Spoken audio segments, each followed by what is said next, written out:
Programang ito ay rated SPG. Striktong patnubay at gabay ng magulang ang kailangan. Maaaring may masiselang tema, lengguwahe, karahasan, sexual, horror o droga na hindi angkop sa mga bata.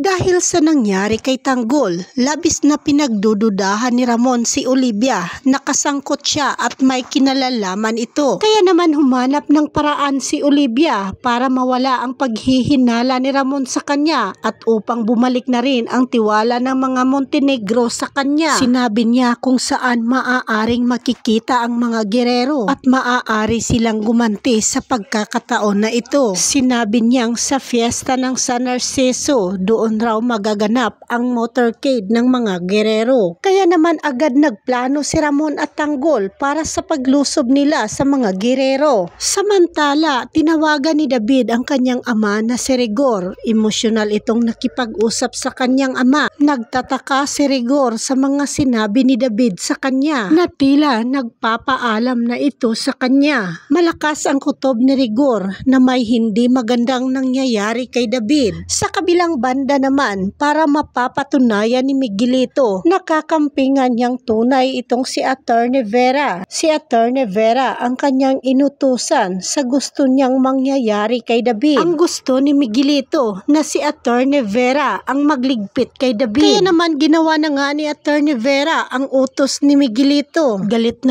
na hinarap ni Attorney Vera si David at habang nakatutok ang baril ni Attorney Vera kay David, nagmamakaawa si David sa kanya at humingi ng tawad. Ngunit buo na ang loob ni Attorney Vera. Hindi na magbabago ang kanyang isipan. Sinabi niya kay David na isa raw itong traidor at walang puso. Sinubukan ni David na agawin ang baril na hawak ni Attorney Vera. Ngunit sa kanilang pag-aagawan, biglang pumutok ang baril at nabaril nga ni Attorney Vera si David.